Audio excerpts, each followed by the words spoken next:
Hi, I'm Eric, and I'm making the Black Pepper Crew, a tactics game. Period. Now, this week has been slow in terms of progress. I haven't been able to work much on the game as I don't have much time right now. But I did work on some tasks. The first important thing I did is that I organized myself better. I started to organize my tasks in different categories. For example, I have a PR category where I schedule the GIF animations I will be posting on Twitter, for example, and I have an alpha category that has all the tasks that has to do with taking the game to the alpha stage. Currently, I'm working on some of the animations that I'm missing for the demo that I intend to release, and one thing that I implemented was the running animations. Now, the running animations could have been really straightforward. I mean, it's just making the animation, putting it in the game, and just move the character from point A to point B, playing the animation. But I wanted to synchronize each step with the movement the character makes per cell in the board. To achieve that, the first thing I did was to measure the speed of movement of the character. And after tinkering a little bit with the movement, I decided to make each step last 0.4 seconds. Now the game is animating at 10 frames per second.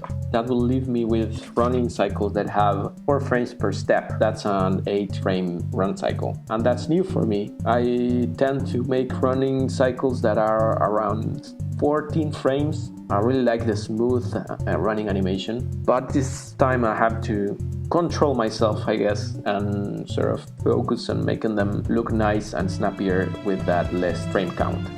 So I made the cruise running animation, synchronized it with the game, and it kind of looks nice. One detail that I made, it's changed the step speed for certain characters. For example, Vera, who is very fast and ninja-like. Her step movement lasts 0.2 seconds. So her whole running animation is just 4 frames. I really like how it feels. She's super fast compared to the other characters and helps give more personality to her.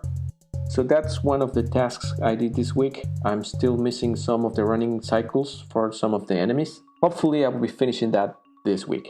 So the other task I worked on this week was an important feature for the levels, that is the starting phase where you put the units on the board. Now that wasn't a hard task to do. I thought it was going to be hard, but it actually wasn't. Thanks to the current architecture of the game, I just reused a lot of methods that I already implemented for different features of the game, and that allowed me to do this task really fast.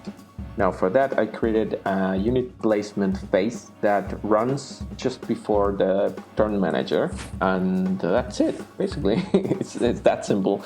Well, it's not that simple. I had to work on the board a little bit. I added a new type of cell, reusing the shader that animates the cell selection ranges, and I even created my own node type that allow me to place on the levels which cells can be used for unit placement in this initial phase, and it did the job. I then went through all the levels that I already have and started configuring which cells can be used for unit placement and tested all the levels. And I think it's a nice feature because you can now sort of prepare your strategy before starting each match, and that's great. The one thing I have to keep in mind is that if you are really good on the game, you can exploit this feature by placing your units in ways that can sort of allow to do things in the first turns and end each match really fast. So I was thinking maybe I can obscure the enemies before each match, before you can place your units, and that way the player can prepare a strategy, but the player won't be able to just, create a dominant strategy and keep playing like that. They'll have to just adjust their strategy to the given situation. So, well, I think I'll be thinking more about this, but it was a nice feature nonetheless. Hopefully next week I'll have more time to dive deep into this game dev adventure.